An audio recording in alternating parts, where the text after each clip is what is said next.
Welcome to the show. It's Monday, February 1st, 2021. Oh my God, we made it through January. We're 1 month into the year already. I can't believe it. There's a lot going on in February. We've got Groundhog's Day coming right up here. We've got the Super Bowl this coming weekend. Of course, NASCAR Daytona 500 starts. So lots of indoor activities that we can take part of. Of course, it's also Chocolate Lovers Month, which coincides with Valentine's Day, which coincides with National Dental Month. How'd that all come together? I don't know. Anyway, hey, it's the 15-minute market update by Simply Des Moines. My name is Les Solgrove. Let's get started and see what's happening in the market this week.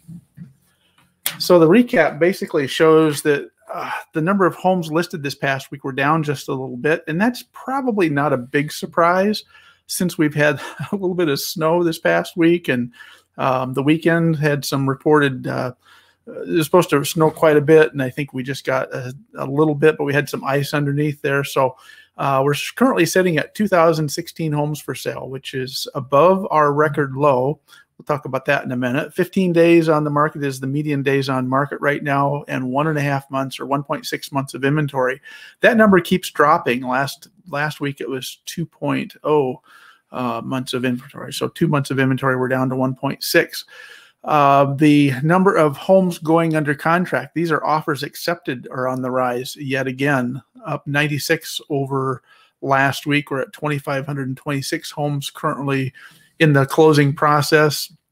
And I thought at the pace we were going, we'd have maybe a shot earlier of hitting 1,000 closed sales in the month of January, but we got 814 homes closed this month so far, and that's up a couple hundred over the previous week. So we're increasing by about 200 a week here. Median sale price also dipped a little bit this past week, which isn't uncommon as buyers start to come out and they start to buy up inventory. The first-time home buyers start to come out first, and they start to buy up the lower-priced inventory. So just kind of a thing to watch here. We'll watch that every week.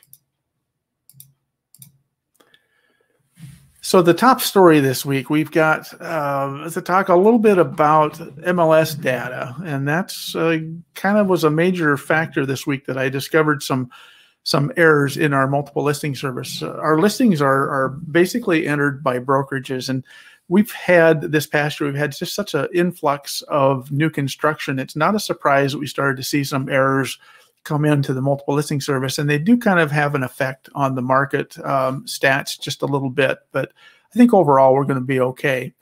This past week, I discovered there were 141 homes that were on the MLS that were listed as new construction, but they were miscategorized as resale or existing homes.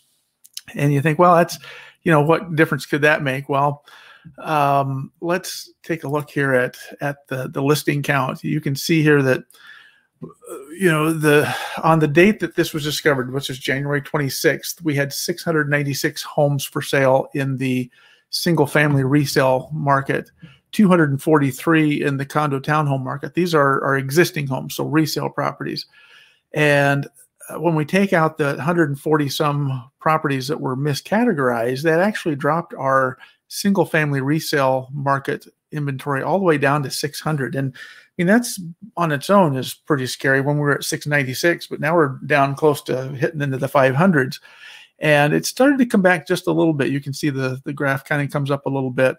But at 177 on the condominium townhome resales, those were kind of a blow to our market. So where it really kind of made me nervous was the median listing price.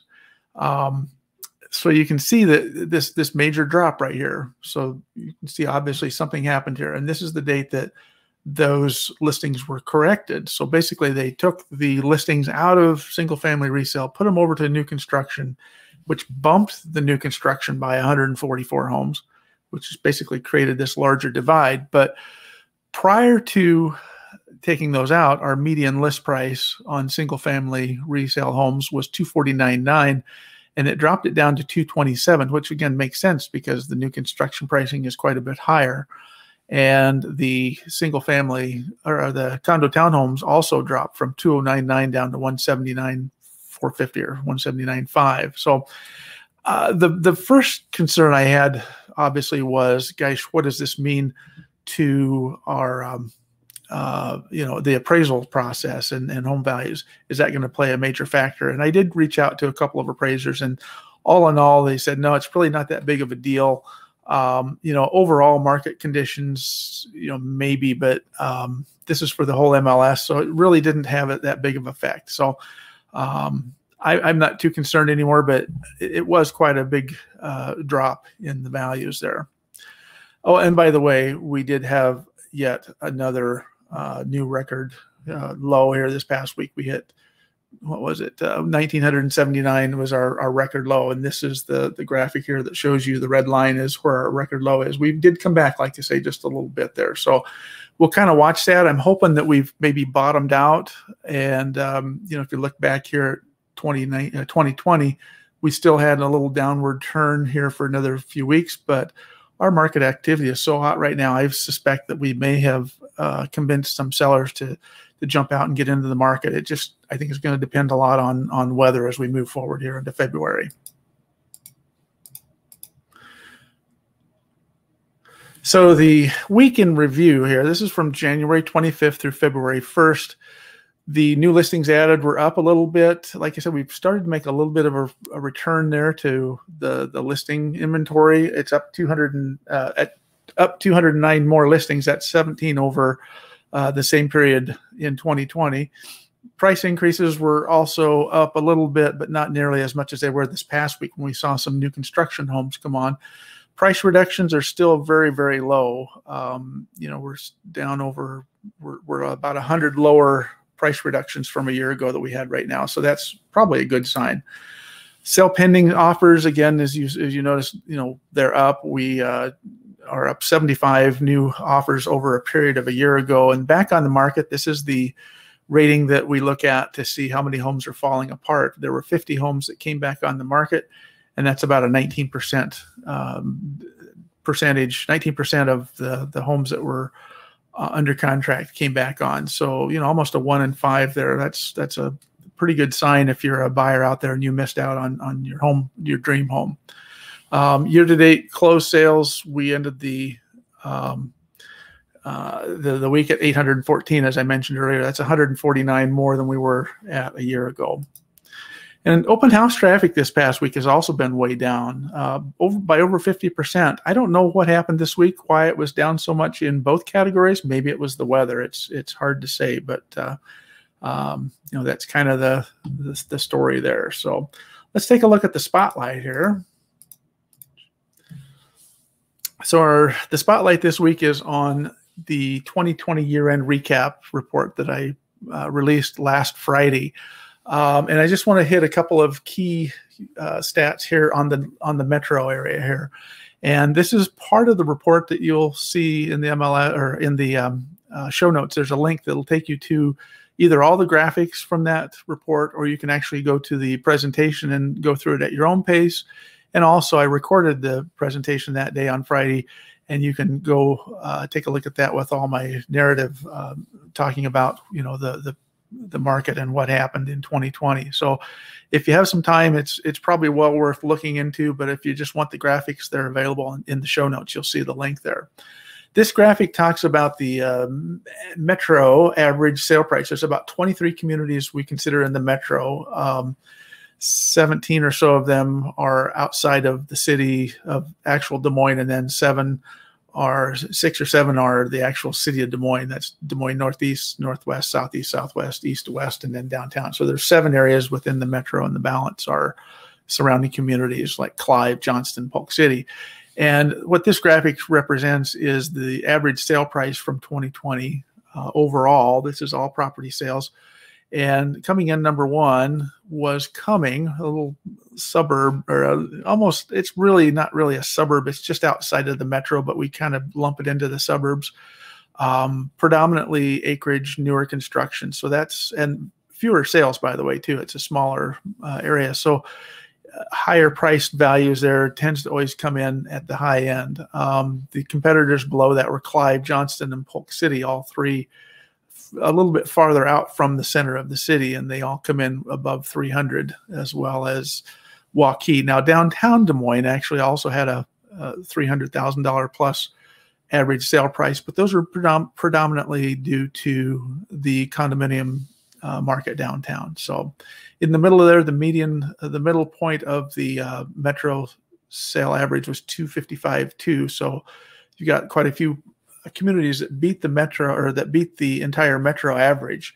The one area that really had the lowest sales, and it's pretty normal every year, is Des Moines East, which is the area between University and south of University down to the border of the south side, which is essentially the Raccoon River. And so homes in that area were selling on average about 118. Total metro unit sales. Now, this is quite a interesting number here. Ankeny typically runs the gamut here. They had almost 2,200 homes sold in 2020, and they by far beat every other community out, hands down. West Des Moines, Des Moines Northwest, which is kind of the Beaverdale area or Merle Hay area, Urbandale, and Des Moines Northeast all did very, very well as Waukee, until you get down to, you know, around under that 700 number. You kind of hit the south side of Des Moines, which is Easter Lake area, then Altoona. And again, as I mentioned earlier, Cumming typically has the fewest number of sales or fewest number of listings, but they're a higher price point. So you can see they had just 25 sales last year in the Cumming market.